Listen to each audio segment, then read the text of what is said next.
durchgesetzt und zugleich eben dadurch in die höchste Verbindlichkeit.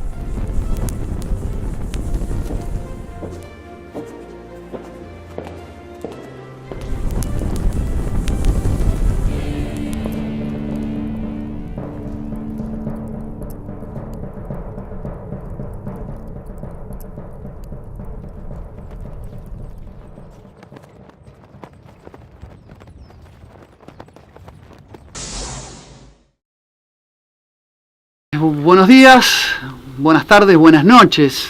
Sean realmente muy, pero muy bienvenidos a una nueva emisión, a una nueva edición de este programa de análisis, de reflexión, de búsqueda de información y que permite compartir esa información que tratamos de buscar, de explorar, que se ya hace algún tiempo ha dado a llamar La Brújula, por el canal Conclusión TV. Lucas Carena es mi nombre, me acompaña un gran amigo personal, Pablo Dauli. ¿Cómo te va, Lucas? ¿Qué decís? Y bueno, buenas para todos. Muy buenas para todos. Este programa, como siempre lo decimos y lo recordamos, se consagra a la Virgen de Schoenstatt, en su advocación de Schoenstatt, madre, reina y educadora de Schoenstatt, y siempre nos ponemos bajo su manto de protección y amparo para llevar adelante esta campaña y esta empresa, esta misión. Alguien comentaba por ahí de que no siendo católico nos seguía en el último de los programas. Este no es un programa de religión. Hablamos por ahí de filosofía de las religiones. O hemos abordado alguna temática. Alguna temática de índole teológico, pero no buscamos siempre y en todos los casos remitirnos o reducirnos a la temática religiosa. No es un programa específicamente de religión, más allá de que, bueno, puede ser que se aborde algún tema. Tratamos de poner sobre la mesa temáticas que los abordamos desde perspectivas metapolíticas, históricas, de revisionismo, filosóficas, desde luego. Pero bueno, sí, a veces tocamos el tema religioso, pero no es el... Que aparte forma parte de nuestros intereses, o sea, de lo que nos interesa y nos gusta. Por supuesto. Abordar. Así que, en realidad es un programa que lo hacemos abierto a todos los cultos, todos los credos y todas las ideologías. En realidad nosotros lo que tratamos es de indagar y de compartir con ustedes lo que consideramos que reviste una importancia para ser analizado. Sí, aparte muchas veces son cuestiones o son dudas, son interrogantes e inquietudes, más que posiciones que ya están sentadas, más allá de que las tenemos y cuando las tenemos las expresamos y las compartimos. Bueno, y en esa sintonía, Pablo, hace un tiempo que teníamos que poner sobre la mesa algunos claroscuros, ¿no? De un tema controvertido, también muchas veces presentado como una mera teoría conspirativa, que tiene que ver... Una reductio nueva, reductio a teoría conspirativa. Que es claro, es una constante, reducirlo todo a mera hipótesis conspirativa, generalmente teorías que adolecen de cualquier asidero científico, que son trascendidos, fake en las redes sociales, etcétera, etcétera. Lo que tratamos de hacer es indagar a ver cuánto hay, ¿no?, de cierto o hasta dónde llegan las investigaciones más o menos serias en ese tipo de teorías, ¿no? En algunos casos no son teorías, son más que teorías. En este caso queríamos hacer alguna mención del famoso, ya afamado, o cada vez más conocido proyecto HAARP, que tiene que ver con la manipulación, ¿no?, del clima, ¿no?, y de las condiciones temporales. Del clima y tal vez de las condiciones geológicas, ¿no? Sí. O de ciertas condiciones geológicas. Una cosa que me quedé pensando por lo que decías, en esta suerte de nuevo reduccionismo, la reductiva a teoría conspirativa o a conspiracionismo, que creo que se hace por dos vías. Muchas veces a modo de objeción, cuando alguien plantea y dice, mira, eso es una teoría conspirativa, y de ese modo intenta, con honestidad intelectual o sin ella, con acierto o desacertadamente, intenta desacreditar una tesis o una postura o una opinión, pero también a veces es por torpeza, por parte de quien esgrime la postura, pero al sostenerla o al presentarla lo hace de una manera, y esto de torpeza lo digo sin afán de que nadie se ofenda, eso desde ya, pero bueno, lo hace de una manera tan precaria o tan... Trastabillante, claro. Sí, tal cual, que claro, que termina desprestigiando la propia postura que está exhibiendo o que está proponiendo. Pero bueno, por supuesto. Eso suele pasar, por eso te digo, por dos vías, ¿no? A través de una vía o de la otra. Es correcto. Bueno, nosotros vamos a hacer nuestro humilde aporte, intento. Sí, un ensayo, claro, tal cual.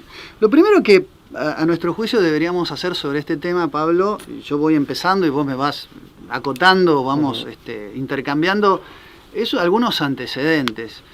Ya a fines del siglo XIX, vamos a hablar más particularmente en 1890, el científico serbio, inventor, Nikola Tesla, dijo en alguno de sus escritos que en las porciones no tormentosas de la atmósfera fluye una corriente de conducción entre la ionosfera, que es una parte de la atmósfera donde hay partículas con carga eléctrica, eso es la ionosfera básicamente, y la Tierra, y que el circuito es completado entre la conductora Tierra y las bases de nubes de tormenta a través de una combinación de conducción, convección, relámpagos y punto de descarga y corrientes de precipitación. Es decir, el cambio puesto en la Tierra por tormentas de rayos mantiene el campo eléctrico de la Tierra y el potencial ionosférico. Esto es una suerte de tesis donde Tesla por primera vez elabora los elementos intervinientes en esas condiciones climáticas tormentosas, ¿no? Ya para junio del año 1900... Solamente una aclaración respecto de la ionosfera, decir que como capa atmosférica se ubica entre los 80 kilómetros por sobre la superficie terrestre y los 400 o 500 kilómetros aproximadamente, y se caracteriza por que va en correspondencia o en abono de lo que vos señalabas, de la mano de Tesla, que se caracteriza por la elevada densidad de átomos y moléculas cargados de electricidad presentes en ella. Así lo informa el tiempo.es. O sea, cito la fuente también, por parte nosotros venimos de las humanísticas, con lo cual en esto hemos buscado, redoblamos la apuesta en la precisión del dato y de la fuente. Tal cual. Bueno, ya para 1900, y estamos hablando del mes de julio de 1900, Tesla dijo: el tiempo está muy cercano cuando tengamos la precipitación de la humedad en la atmósfera bajo completo control. Es una sentencia que hizo no sin haber ya creado una serie de transformadores gigantes, magnificadores, para que actúen como generadores globales y artificialmente crear las mismas funciones de los circuitos eléctricos naturales y provocar con esto también la posibilidad de tempestades, relámpagos y truenos. Nosotros, haciendo este recorrido de los antecedentes, y quiero citar, tenemos un programa, si mal no recuerdo, del año 2016, sobre la operación Haudegen, la operación estocada, donde los alemanes, ante la última contraofensiva, la famosa batalla de las Ardenas, llevaron adelante, lo que establece esta hipótesis, una serie de experimentos sobre una base noruega, exactamente, de manipulación del clima, generando ciertas condiciones absolutamente inhóspitas para la aviación aliada. Una tormenta de nieve. Una tormenta de nieve. Ingenierizaron, según dice la tesis, una tormenta de nieve que hizo que el golpe aliado tuviera que frenarse varios días. Yo para ese programa recuerdo haber escrito un artículo que, si alguno de ustedes está interesado en profundizar las anomalías, si se quiere, o los acertijos abiertos por ese experimento, me lo puede pedir y yo se lo... ¿No lo tenés en la página del Gibelino? Está efectivamente en el blog mío del Gibelino, pero si alguno quiere se lo puedo mandar por correo electrónico. Sí, de paso un aviso parroquial, operativo. Sí. Nosotros por lo general vamos escribiendo artículos, lo hacemos por separado, o sea, lo que escribimos en forma conjunta normalmente son libros, pero artículos, hasta ahora por lo menos hemos escrito por separado, a veces sobre el mismo tema, y lo vamos publicando en nuestras respectivas plataformas, en mi página web o la tuya, el Gibelino, y la mía es mi nombre, pablodavoli.com.ar. Bien. Bueno, ya vos si tenés alguna cuestión para revisar, ya para el año 1969, estamos hablando en plena Guerra Fría, una publicación muy prestigiosa del Instituto de Ingenieros Eléctricos de Estados Unidos, la revista científica se llama Spectrum, publicó un artículo de Simon Tilson, donde afirmaba que trabajadores en el campo de la electricidad atmosférica y la física habían ya, la física de las nubes, han acumulado suficiente evidencia para sugerir que los campos eléctricos de la atmósfera más baja de la Tierra juegan un papel crítico en el desarrollo y comportamiento de las nubes que producen precipitación de lluvias.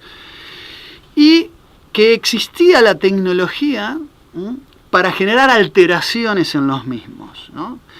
En el año 1976, y si voy muy rápido vos, Pablo... No, solamente déjame incorporar un antecedente para no pasarnos del rango de fechas de la década Sí, yo voy 50, con una cierta cronología, pero... Como para respetar mínimamente esa cronología.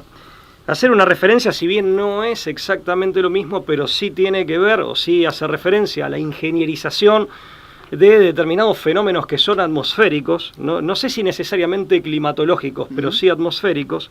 Citar el proyecto ARCO de los años 50, en donde con una enorme irresponsabilidad y sin que se hiciera el estudio, ni previo ni posterior respecto de los efectos en la salud humana, que aparentemente fueron gravísimos, se bombardeó con armas nucleares, los llamados cinturones de Van Allen, con el objeto de medir y de estudiar los efectos producidos, pero sobre todo de crear auroras boreales artificiales. Cosa que se logró ingenierizando una aurora boreal artificial en un lugar tan ajeno a las auroras boreales como las islas de Hawái, el archipiélago de Hawái. Donde el año pasado se produjeron extraños y devastadores incendios también, que aparte quemaban selectivamente. Dato interesante también como observación. Pero bueno, lo quería mencionar porque está dentro, o cabe mencionarlo dentro de este listado de antecedentes. Sí, efectivamente. Bueno, ya llegada la década del 70, en julio del año 1976, los soviéticos, ¿no? la Rusia de la URSS, digamos, lograron transmisiones de 40 millones de watts, originalmente para atraer lluvias en ciertas áreas de Siberia, pero en determinado momento lo que hicieron los rusos, no se sabe si a propósito o por un hecho fortuito, fue hacer colapsar ciertas señales de radio y televisión norteamericanas en el norte de Estados Unidos, que luego fue conocido como un asalto eléctrico, conocido como el Russian Woodpecker, el famoso pájaro carpintero ruso. Y a partir de ello, los rusos desarrollaron también equipos para transmisión de señales ELF, estas famosas señales de baja frecuencia. Exactamente, frecuencia extremadamente baja, 10 Hz, tecnología basada también en los trabajos de Nikola Tesla.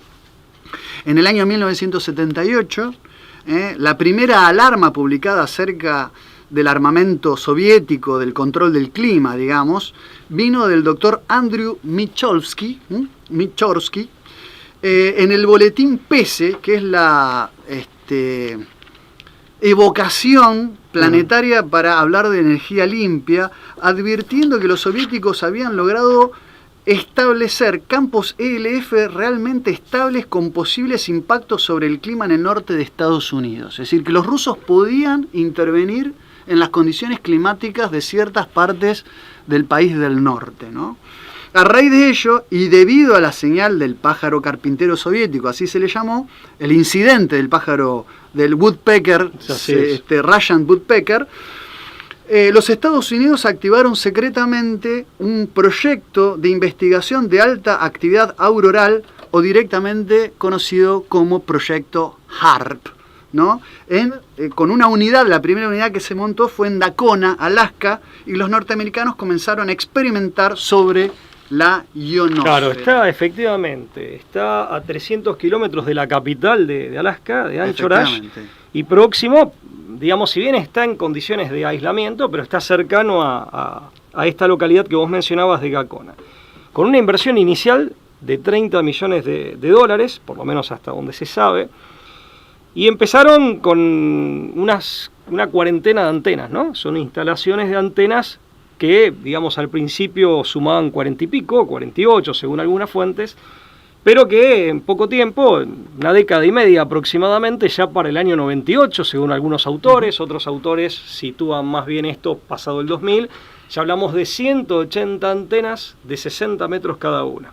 de 60 metros cada uno. O sea, importante. Sí, digamos. una instalación de porte o de envergadura muy importante. Y de una inversión realmente También. costosa. Y esto empieza, como bien lo insinuabas vos, como un proyecto conjunto de la USAF, es decir, de la Fuerza Aérea de los Estados Unidos, y la US Navy, es decir, la naval, la Marina de Guerra de Estados Unidos, pero con el tiempo queda el proyecto a cargo de DARPA, que es la agencia, digamos, de proyectos de defensa avanzados, ¿no? Claro, Advanced Research Projects Agency, o sea, lo que sería la agencia de proyectos de investigación avanzados, el DARPA. Bueno, y de hecho, como bien también lo decías, en definitiva, HARP en inglés, obviamente, las siglas en inglés, lo que indican es Programa de Investigación en Alta Frecuencia de Auroras Activas. Efectivamente. Porque siempre se lo vinculó a la cuestión de las auroras boreales y también supuestamente era por eso la ubicación en Alaska, ¿no? Claro. O sea, en zona lindante al Polo Norte. Efectivamente. Bueno, ya para el año 1994, una empresa contratista del grupo Raytheon, que se llama E-System, es una empresa privada. El grupo Raytheon, quiero decirlo, que compra esta empresa, llegó a estar en el puesto número 42 de la revista Fortuna, ¿no? De las 500 corporaciones más importantes del mundo, dedicada a la venta de equipos e instalaciones para la CIA, entre otros. Sí, o sea, forma parte del complejo Sí, militar industrial, exactamente, ¿no? O sea, famoso, exactamente. tristemente célebre. Sí, una compañía que facturaba 1.8 millones anuales, digamos, en prototipos de equipamiento militar. Para inteligencia, sobre todo. Para proyectos secretos del Departamento de Defensa de Estados Unidos. Esta empresa desarrolló 12 patentes que vendrían a ser la espina dorsal del HARP.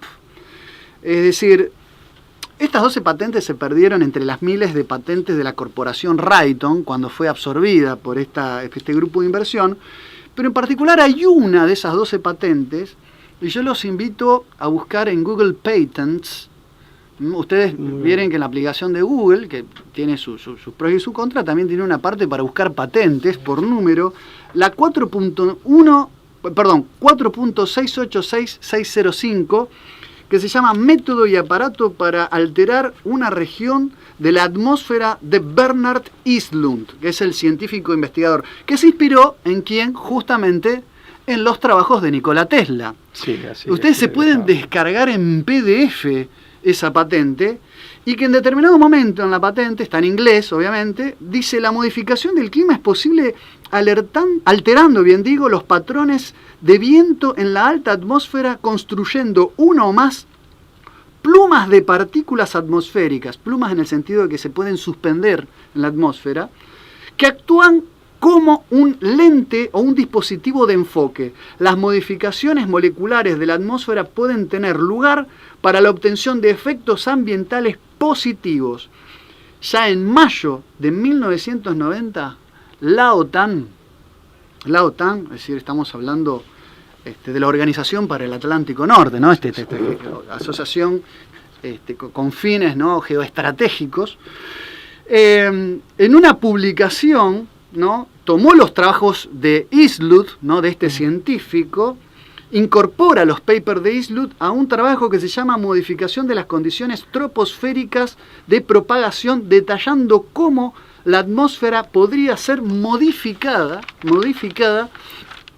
para absorber radiación electromagnética, rociando polímetros detrás de distintos aviones o aviones portantes. Después vamos a hacer una referencia a las estelas químicas. Pero ya la OTAN en este documento ratificaba esa posibilidad de controlar y modificar el clima, con la idea de generar espejos artificiales. Básicamente, es una apoyatura para la actividad del bombardeo con ondas electromagnéticas. Efectivamente. Con ondas de radio más específicamente. A ver, ¿no? básicamente, si nos ponemos a pensar, Pablo, cuando uno se pregunta qué es el viento, en realidad, cuando vos tenés en un determinado extremo de la Tierra temperaturas muy cálidas y en otra extremadamente frías, las moléculas de todo, digamos, de toda la materia se contraen o se dilatan. Efectivamente. El viento vendría a ser esa contracción y al mismo tiempo dilatación en un extremo y otro. Genera el desplazamiento de masas de aire. Efectivamente, son desplazamientos de grandes masas de aire que pueden, digamos, moverse a una velocidad considerable. Y si se pueden modificar esos cambios de temperatura de manera controlada, se pueden generar no solamente nubes, cirros artificiales, después vamos a ver cómo, con esto de las estelas químicas, sino trasladarlos de un lugar a otro y lograr la concentración de las mismas para generar precipitaciones artificialmente. O sea, no es en realidad algo que teóricamente sea muy difícil de comprender. No, de hecho responde a física, los conocimientos de física elemental. Efectivamente, lo que se requieren son los equipos para lograr esas alteraciones. Sí, lo dijiste bien, conceptualmente, y aparte, bueno, a la luz de los descubrimientos que había hecho Tesla, digamos, con base empírica, eso servía de base para este tipo de lucubraciones.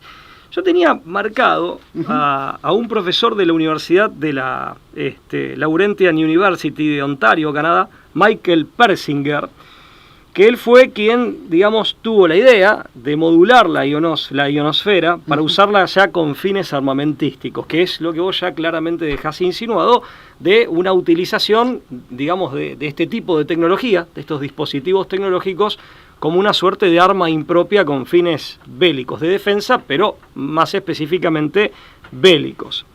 Y que hay autores que dicen que esta idea que tuvo Persinger, con anterioridad a que finalmente se instale el sistema HARP, puede interpretarse, como para comprenderlo, haciendo una analogía, una metáfora, como una suerte de tomografía.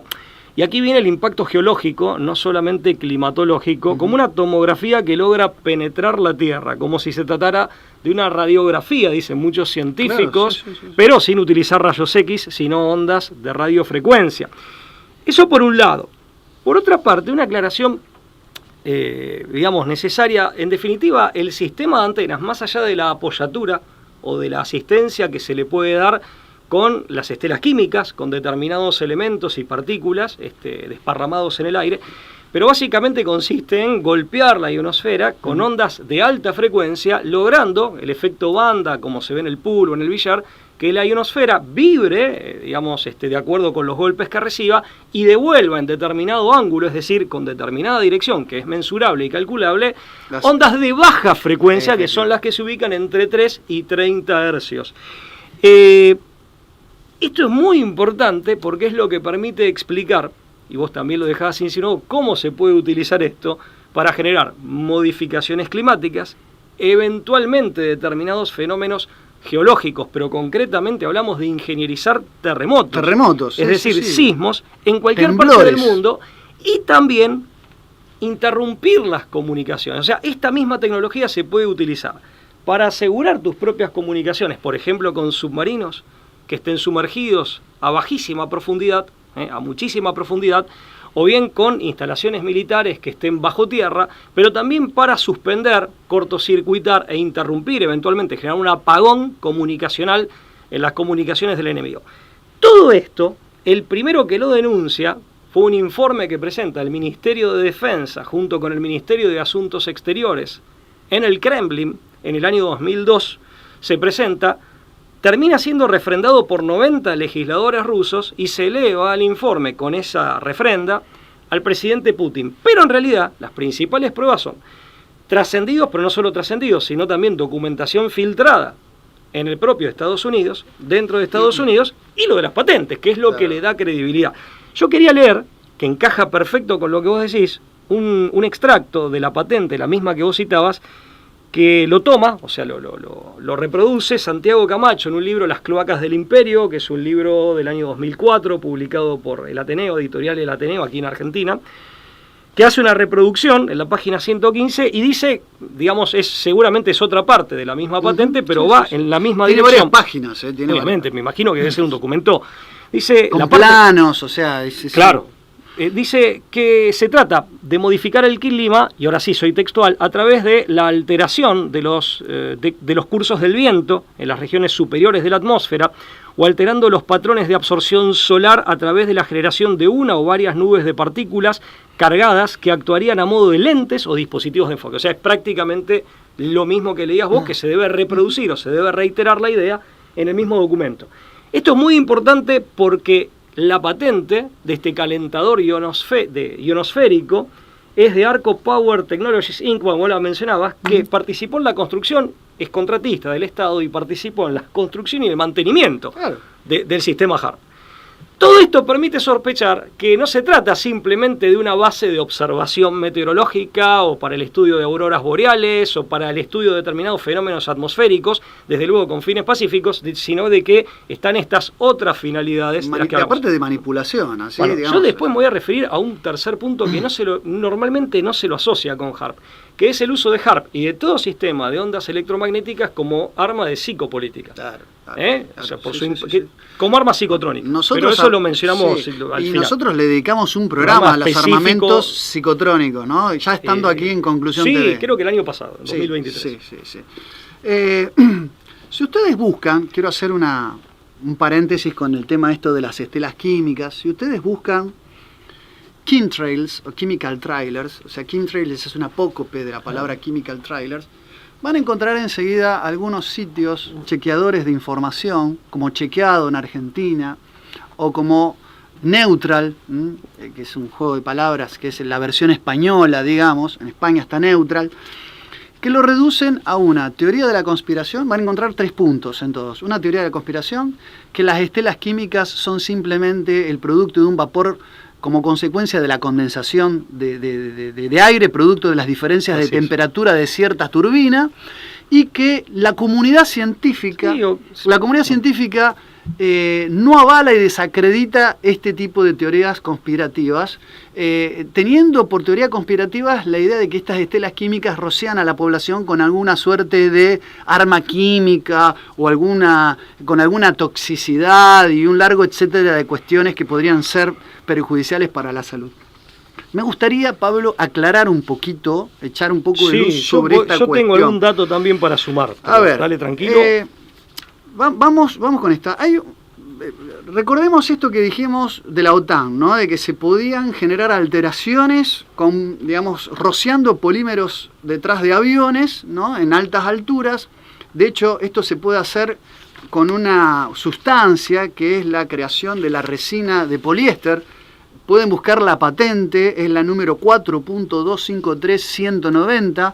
La resina de poliéster es un aditivo sumamente efectivo. De hecho, se la utiliza con fines. La resina de poliéster tiene un gran contenido de estireno y se la utiliza para la reparación de estructuras de fibra de vidrio, generalmente contenedores de agua, pueden ser piscinas y más de fibra de vidrio. O sea que no solamente pegan, sino que impermeabiliza, pero se la puede pulverizar en el aire. Existe la resina de poliéster y se la puede utilizar con fines de generar suspendidas ciertas sustancias en la atmósfera. Hay 2 investigadores que han estudiado, a mi criterio, con el mayor rigor el tema de las estelas químicas. Uno es alguien que viene del periodismo, tengo que admitirlo, no es científico, es William Thomas. Si ustedes quieren, tengo el libro Chemtrails Confirmed, está en inglés. Sí, pero es periodismo de investigación. Es un periodismo de investigación, por supuesto. Es un periodismo también muy especial. Por supuesto. Está el libro de William Thomas, Chemtrails Confirmed, si lo quieren se los puedo hacer llegar. Y también está en inglés, lo advierto. Y también está Tommy Farmer. Son los 2 que han investigado, a mi criterio, con mayor rigor el tema de las estelas químicas. A ver, la generación de calor necesitada por modificar el clima puede ser fomentada agregando óxido de hierro en los polímeros exudados por muchos aviones que vuelan muy alto, y la resina de poliéster podría estar siendo utilizada con esta finalidad. Todos estamos familiarizados, vamos a ir por los hechos, todos estamos familiarizados con el remanente que queda en la atmósfera por aviones de alto vuelo. Y desde el año 1997 está comprobada, observando la cantidad de aviones que dejan esas estelas suspendidas en el aire en todas partes del mundo. Hay un incremento de estelas de vapor, y es verdad que hay estelas que se dan por condensación y que se originan algunas turbinas generando cirros o nubes artificiales, pero eso pasa porque las turbinas... A ver, por empezar, no es cualquier turbina, es de algunos jets o aviones de tipo caza que se utilizan para fines militares. O sea, si tomáramos este punto, deberíamos preguntarnos por qué hay este tipo de aviones circulando sobre población civil permanentemente. O sea, no te quería interrumpir. pero digo, además, primero eso. No son los aviones de pasajeros convencionales. Del vuelo civil, comercial. Acá ya habría algo por lo cual inquietarse, si sacáramos la cuestión de la estela, ¿no? Por lo demás, en lo personal, por lo menos, sobre el cielo de Rosario y de zonas aledañas, no era común verlas, y hoy en día sí de pronto se pueden observar con mayor frecuencia. Esto por lo menos es la observación que en lo personal he podido hacer. En segundo lugar, no es la misma, primero, lo recto, digamos, del trazado, de la traza, pero además la velocidad con la que se disipan. Difícilmente una estela de estas normales se traslade en el firmamento manteniendo su forma y su extensión.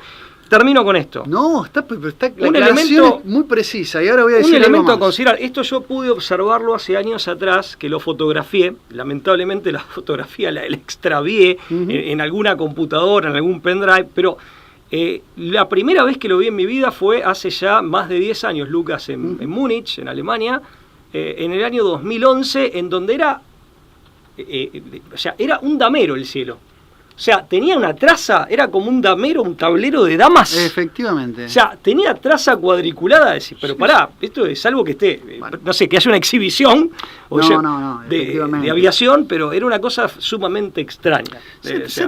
Sí, pero a ver, las estelas normales se forman cuando los cristales de hielo, bien digo, son perturbados por el paso de un avión, ¿no? A elevadas, ¿no?, alturas, pero en condiciones normales este vapor, por condensación, es decir, por contraste de temperaturas, debería desaparecer en promedio a los 45 segundos aproximadamente. Rapidísimo. O sea, está calculado el tiempo en el que se disipa en condiciones normales esta estela. Pero además, los sitios oficiales admiten que los cirros artificiales alteran el albedo, que es el porcentaje de radiación, digamos, que cualquier superficie refleja sobre la radiación que incide sobre ella. Por ejemplo, sobre la troposfera, o sea, sobre la misma Tierra, es de un 0,3%. Es ese nivel refractario que tiene la Tierra cuando ves en el horizonte que parece un espejo de agua y no lo es, digamos. Eso en la atmósfera se puede alterar con la cantidad de nubosidad que se generan por estos cirros artificiales. Pero sin embargo, hay que decir que lo que abundan son estos cirros de carácter casi permanente, y Tommy Farmer, el otro investigador que yo te había citado, el otro investigador sobre las estelas químicas, contrató hace algunos años a un químico y se tomaron muestras de estos cirros suspendidos y notó unos orbes amarillos cuasi anaranjados impregnados en el filamento del material analizado, y Farman afirma que se trata de una aleación ferrosa oxidada, justo lo que se necesita, según el informe de Eastwood, para poder generar esta suerte de espejos artificiales que permiten cambiar las temperaturas de la atmósfera, de la ionosfera por lo menos. Es decir, a ver, justamente esto está confirmado en un documento que también los invito a que lo chequeen, que se llama Angels Don't Play This Harp. Es decir, los ángeles no tocan este arpa, utilizando la palabra arpa en el juego de palabras que implica harp, pero aparte con arpa. Tocan aparte en el sentido de interpretar un instrumento musical. Sí. El doctor, por eso cuando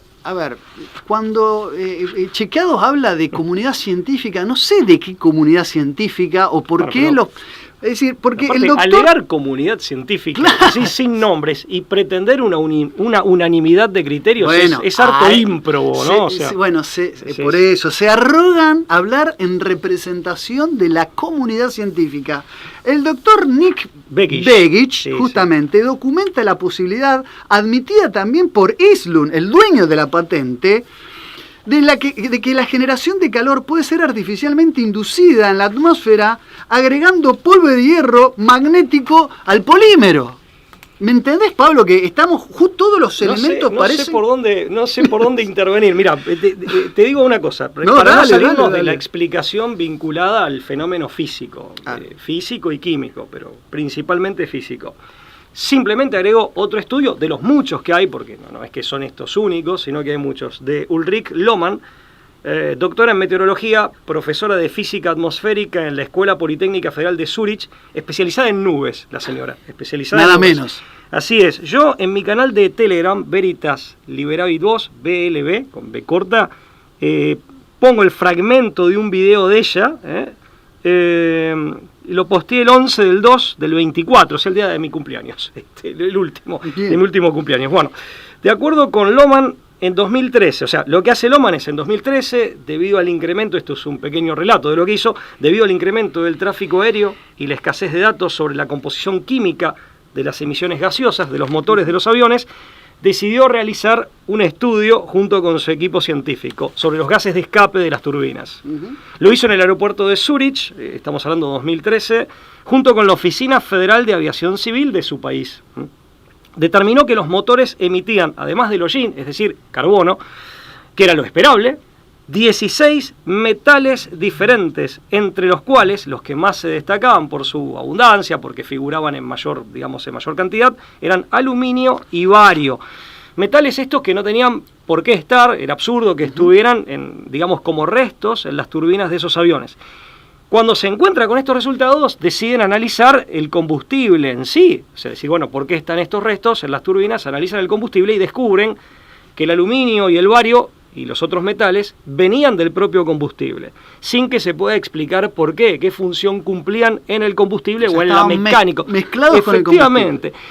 Lo que se comenta al respecto, porque yo esto lo reposteo en realidad de otro canal de Telegram que se llama No Más Secretos, más con el signo matemático, No Más Secretos, es que son sustancias tóxicas, se aclara esto en ese posteo, ¿no? Que yo lo que hice fue copiarlo simplemente, se esparcen por los cielos sin ninguna regulación ni control estatal, y no se explica por qué están en el combustible.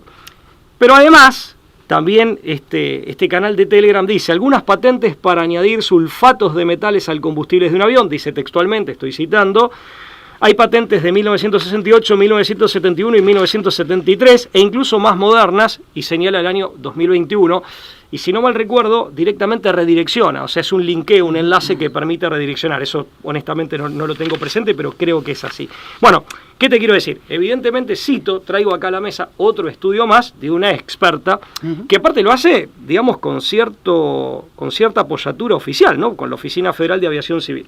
Respecto de, y este es otro tema, pero respecto de Begich, es interesante, lo adelanto esto nada más, porque él vincula concretamente la problemática HAARP apoyada o sostenida, digamos, y asistida por el uso de chemtrails, pero él lo enmarca en el programa de control mental MK Ultra de los años 50, 60. Bueno, ahí también hay más precisiones para hacer, pero no las voy a hacer ahora para no desviar, no perder la hilación. Y lo que él plantea concretamente, ya viendo al HAARP, digamos, como un arma psicotrónica y como en definitiva un instrumental psicopolítico, que la CLF, o sea, las ondas de muy baja frecuencia que provoca este sistema, producen y estoy siendo textual, una respuesta de seguimiento de frecuencia en el cerebro humano. Fenómeno que también es designado como son palabras del propio Begich, de sincronización cerebral. Es decir, el cerebro lo que hace es no solo recibir esas señales, sino que se sincroniza, se acompasa, porque en definitiva, y acá no podemos obviar la reflexión filosófica que hace a nuestra cosmovisión y nuestras concepciones fundamentales, el creador lo ha hecho todo para que todo armonice, y esto es una muestra de eso. Lo que pasa es que aquí hay quienes se meten a jugar a Dios, quién sabe con qué intención, y a convertir a la propia atmósfera y a la naturaleza en un arma de guerra, o pretender manipularla de ese modo y dándole un uso que necesariamente es disruptor. Efectivamente. Déjame decirte que la cuestión esta del arma psicotrónica y de los efectos sobre la salud tampoco es algo que debería ser materia de descarte. Si bien Will Thomas, como ya lo citamos, como Farmer, adscriben al rociado para fines del HAARP, es decir, del cambio del clima, y además ellos describen hasta los modelos de los aviones que deben ser utilizados para los... Estudiaron los aviones que hacen estos rociados, el KC-10AC y el KC-135-707 para rociado de gran altitud, y los aviones de turbopropulsión C-130 para los rociados de bajos niveles, es decir, son distintos tipos de avión para distintos niveles de rociado. También hay personalidades de la más alta y encumbrada esfera política de Estados Unidos como Carol Browner, que fue administradora de la Agencia Estadounidense para la Protección del Medio Ambiente, es decir, del Partido Demócrata, está muy vinculada con Biden, encontró dibromuro de etileno suspendido en el aire, ¿no? Esto es un pesticida prohibido desde el año 1983. Pero también se encontraron microplasmas fermentens incognitus, que se le llama así porque es un patógeno biodiseñado por el doctor Grant Nicholson, que descubrió en su momento que casi el 45% de los soldados que volvieron de la primera guerra del Golfo, esto se llamó el síndrome de la guerra del Golfo, tenían una enfermedad diseñada, desconocida, que se le llamó el síndrome de la guerra del Golfo, y que se le dio este nombre, el microplasma fermentens incognitus, a esta enfermedad. Este patógeno se lo ha encontrado también, según los estudios que llevó adelante esta miembro del Centro de Estudios Medioambientales del Gobierno de Estados Unidos. Déjame decirte una cosa más. Es la primera guerra del Golfo, ¿no? Exactamente. Que hay que decirlo, por eso también lo la trae enfermedad, sí, exactamente. O sea, fue un escenario experimental para nuevos tipos de armas, ¿eh? O sea, de hecho, con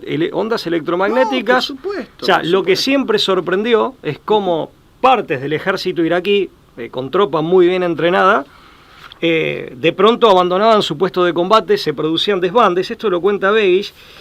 Y concretamente lo que se empezó a decir es que se estaba utilizando algún tipo de tecnología también en base a radiofrecuencia, pero también como arma psicotrónica. Es interesante esto, ¿por qué? Porque en definitiva, y esto provocó la rendición intempestiva y en gran medida imprevisible del ejército iraquí. Fueron los medios escoceses los primeros que hablaron del proyecto Solo. Lo que ha reconocido, sí, por lo menos ciertos oficiales del ejército de Estados Unidos, es que existió un comando Solo. Lo que pasa es que dicen al respecto simplemente que se trataba de un avión C-130 equipado con una estación de radio y televisión volante, como estación de radio y televisión volante, dedicado a la parasitación de las comunicaciones enemigas. Lo que los medios escoceses y Begich suscribe es que en realidad fue, digamos, no solo se trabajó con subliminalidad, con comunicación subliminal, con la parasitación de las comunicaciones generando confusión a nivel subliminal y a nivel consciente también, sino que se trata también de una suerte de contaminación electromagnética para generar disfunciones cerebrales.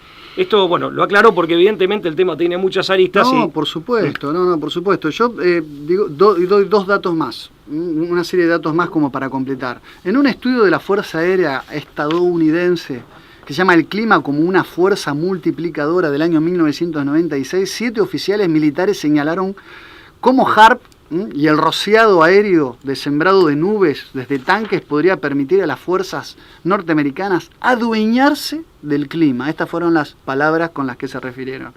Ese mismo año, en 1996, Leiden y Schiffman, en una publicación de políticas públicas del gobierno norteamericano, se preguntaban si la modificación del clima debía ser una política pública análoga a la protección militar, el servicio, digamos, de construcción de una autopista o el servicio militar, es decir, como una política pública cualquier otra. Ya para el año 2000, C.E. Carnicom recibió una carta en mayo del año 2000 de un gerente de una aerolínea dándole información sobre algo llamado el proyecto Cloverleaf. Eso también es un tema da para otro programa, sí. donde ciertos pilotos de aerolíneas comerciales contribuían en forma secreta al rociado con químicos en el cielo.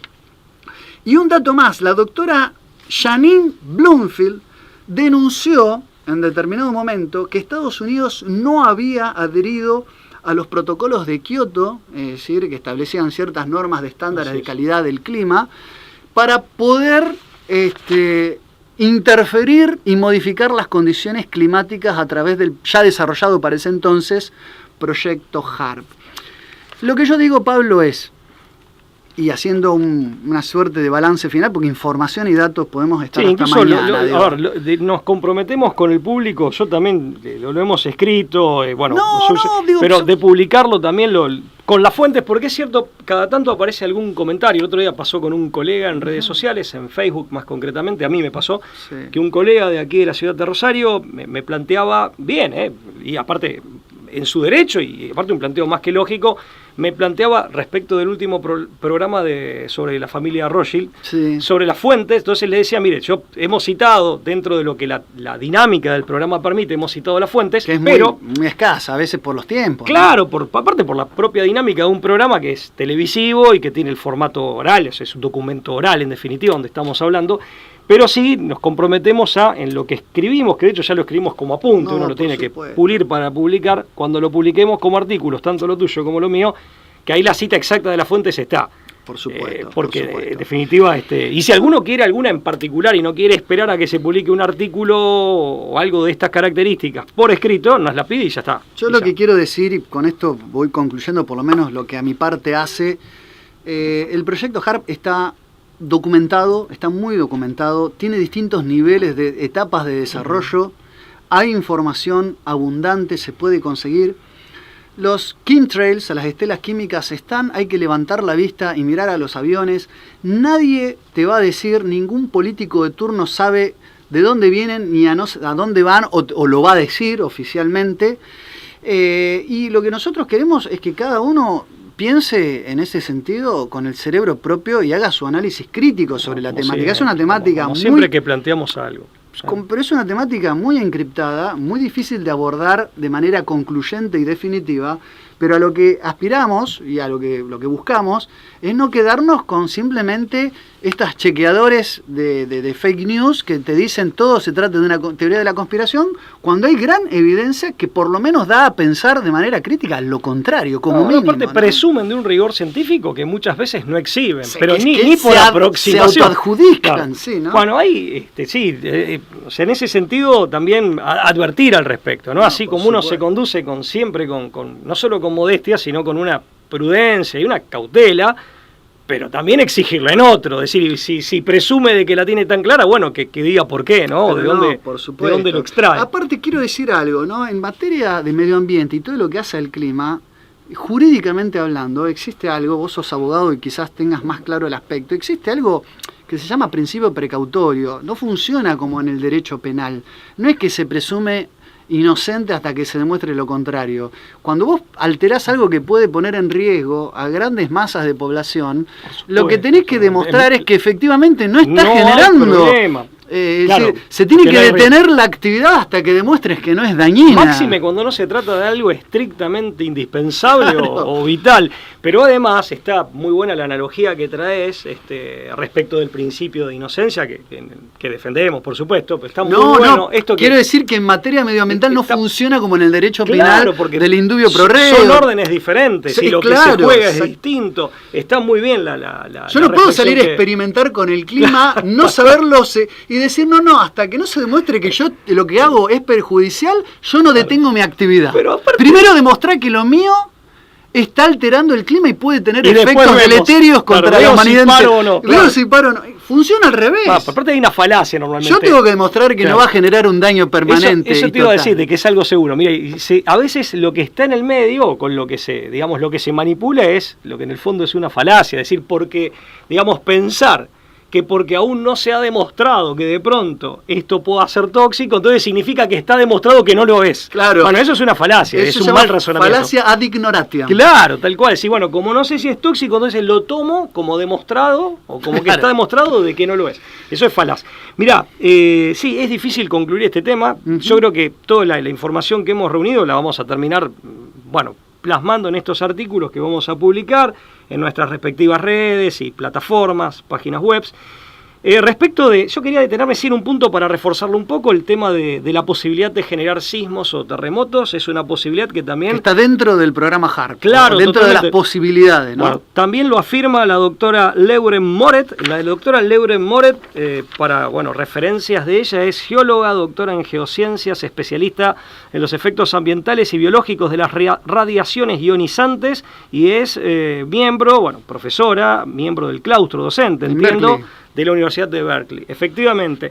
Y ella también ve en el HARP un arma psicotrónica. Ella también enmarca el sistema HARP en el programa MK Ultra, asociándolo además con el uso de chemtrails, la televisión, con todo lo que esto implica como sistema de comunicaciones, y las redes, las networks habituales en general. Esto lo dice en una entrevista de junio de 2009, que hacen a nuestra vida cotidiana, más la utilización de dispositivos electrónicos caseros. Ella le llama al proyecto HARP como sistema electromagnético integrado, sería como la etapa cúlmine de una suerte de contaminación electromagnética direccionada y planificada, le llama el nuevo proyecto Manhattan. Y dice que no solamente fueron la CIA, la Usenet, ella no habla solamente... lo pone a la altura de un proyecto nuclear. Sí, de alcance nuclear. Sí, totalmente. Claro. Fíjate, y dice que es la que utiliza esa expresión de que los chemtrails, o esa definición, constituyen el background del HARP, que es lo que vos planteabas muy bien al principio.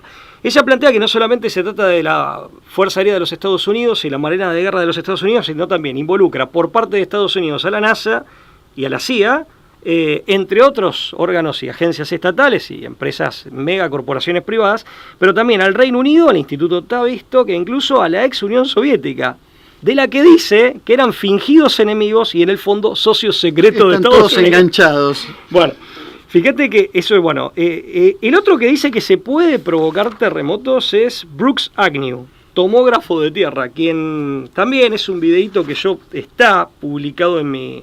Es de Canal 5 TV, pero yo hice hay un fragmento dando vueltas en redes, yo lo posteé en BLB, en mi canal de Telegram, el 10 de febrero del 23, para el que lo quiera buscar, que concretamente cuenta que en 1983 hacía tomografías de radio, son palabras textuales de él, con 30 watts buscando petróleo en el suelo. Y encontró de esta manera 26 pozos petroleros en un área de 9 estados de los Estados Unidos.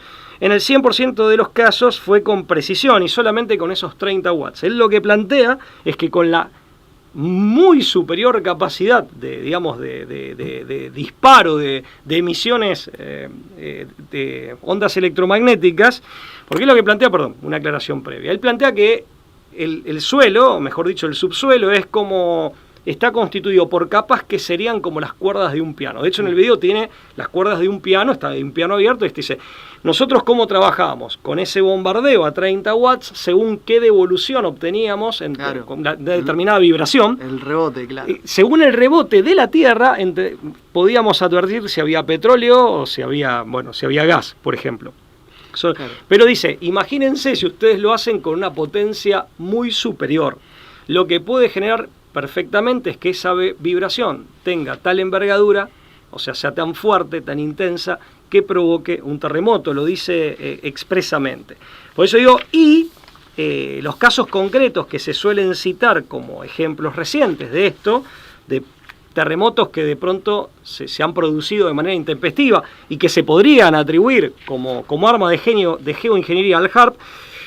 Se ha dicho esto, obviamente esto habría que corroborarlo, del terremoto de Marruecos, del 8 del 9 del 23, del 8 de septiembre del 23, en donde se vieron esos destellos de luz tan particulares, que para muchos científicos y muchos divulgadores de este tema son como el anticipo de que se está utilizando tecnología HARP.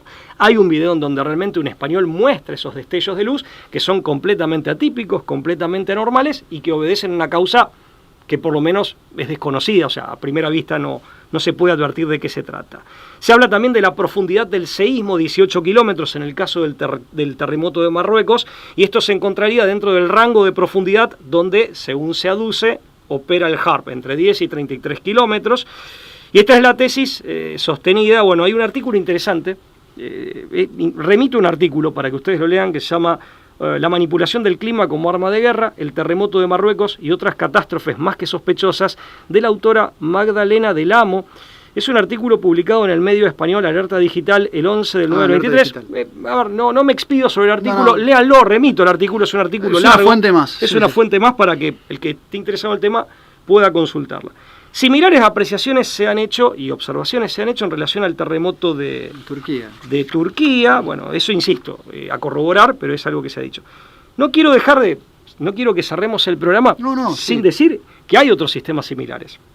Rusia tiene el propio, el Centro de Investigación Ionosférica Sura, a 100 kilómetros de... Sura. El Sura, así es, a 100 kilómetros de Novgorod, que es más grande y más potente que el HARP, según dicen algunas fuentes, con capacidad para irradiar hasta 190 megavatios. Hay un artículo también muy interesante de Marcos Kowalski, proyectos HARP, Sura, EISCAT es el que está en Noruega, se lo iba a mencionar después, proyectos HARP, Sura, EISCAT, armas climáticas, se pregunta. Es un artículo del 10 de septiembre de 2021 publicado por la Sociedad Argentina de Estudios Estratégicos y Globales. Muy interesante el artículo de Kowalski, que es el que nos trae esta información. Nos dice también que HARP puede irradiar hasta 3,6 megavatios. Pero fíjate que dice del Sura que puede irradiar hasta 190 megavatios. Mucho más. Así es. Está el EISCAT, calefactor ionosférico operado por la Asociación Europea de Ciencias de Radares de Dispersión Incoherente, ubicado en Noruega. Y hay un video que yo publiqué en Facebook hace ya, en el 2021, en septiembre de 2021. Es un video de la televisión española, no hay mayor identificación del origen, de la procedencia. El video está ahí para el que lo quiera ver, sobre los planes de China para el año 2025. Es interesante porque ahí se hace un detalle, se entrevista a dos meteorólogos españoles, Esteban Palenzuela y Rosalía Fernández, que tienen intervenciones muy breves en el video, pero están entrevistados ahí, y el informe, que dura unos pocos minutos, es muy claro respecto... China acá, lo que se dice en el informe, no lo utilizaría, digamos, como arma, pero sí para modificar el clima en el 60% de su vasto territorio, y esto quedaría ya libre o quedaría disponible como tecnología, y habría generado las quejas y los temores, por ejemplo, de la India, para el año 2025. Bueno, habría mucho más que agregar, pero me parece lamentablemente, Pablo, nos quedamos sin tiempo, efectivamente, y como era de esperar... Esperamos que se haya entendido algo. No agotamos, como era de esperar, el tema, pero sí pudimos, creo que sumariamente, hacer un pantallazo de algunas puntas de lanza, algunos, andariveles, caminos de investigación por los cuales invitamos a ustedes por sus propios medios, a indagar, a investigar, y por supuesto no se queden con ninguno, ni siquiera con esta fuente que es la brújula. Por supuesto. Déjame decir un último aviso por algo que creo que es positivo en este contexto, en el contexto de esta temática. Hay un artículo muy interesante de una gran amiga, que es la doctora María Agustina Quiroga Tardier, que se publica en el portal de otro gran amigo, que es el doctor Fausto Frank, Contrainfo con K, excelente portal, y excelente el artículo de María Agustina Quiroga Tardier, en donde se habla de un proyecto de ley que tiene estado legislativo, estado parlamentario, entre comillas, aquí en Argentina, está vigente, del senador por la provincia del Chaco, Antonio Rodas, en donde en este proyecto lo que plantea es concretamente la necesidad de estudiar a fondo los efectos en la salud humana de las ondas electromagnéticas, de los campos de ondas electromagnéticas no ionizantes, y hacer un estudio exhaustivo y que sea de largo plazo, es decir, un monitoreo con resultados que sean paulatinos, graduales, pero que se vayan cotejando entre sí y que se vaya parametrizando y evaluando la evolución de todo este fenómeno. Tener mínimamente una noción de lo que está pasando y de lo que se está experimentando en nuestra atmósfera. Porque también evidentemente hay asociaciones que se encargan, más allá del tema HARP, que en todo caso es un dispositivo muy particular, ¿no? Pero la temática de los campos electromagnéticos, de ondas electromagnéticas no ionizantes, en definitiva, es una temática. Hay varias asociaciones civiles, hay científicos. Entonces, en Argentina hay científicos... Hay grupos autoconvocados que han pedido informes, incluso en Rosario me consta que un grupo de vecinos han pedido en el Consejo Deliberante, el mal llamado Consejo Deliberante, el Consejo Municipal, el honorable Consejo Municipal, un pedido de informes para saber... En varios municipios. Exacto, en varios municipios. ¿Qué son y qué hacen los aviones rociadores, por ejemplo? Sin tener ningún tipo de respuesta. Incluso pero juntando firmas. La autoridad de control, en definitiva, de policía aeroportuaria, por ejemplo, se puede solicitar informes. Tener noción de lo que pasa en tu espacio aéreo. Y esto creo que lo decimos como comunicadores ambos, y también, yo como abogado además, pero ambos como comunicadores. Vivimos en una república, en una democracia que tiene mecanismos institucionales, y tampoco tenemos que sería un grave error dejar de utilizarlos. Uno puede solicitar perfectamente a la autoridad correspondiente un informe por los canales que correspondan. En eso también se requiere A una ver, mayor actividad de parte de la ciudadanía. Uno no se va a poner a aconsejar, pero lo que decimos, y yo con esto concluyo porque estamos pasados de tiempo, no se dejen correr con lo de la teoría de la conspiración, con la reductio. Ad conspiracionismo. Sí. Hasta la próxima, gracias. Chao, hasta luego.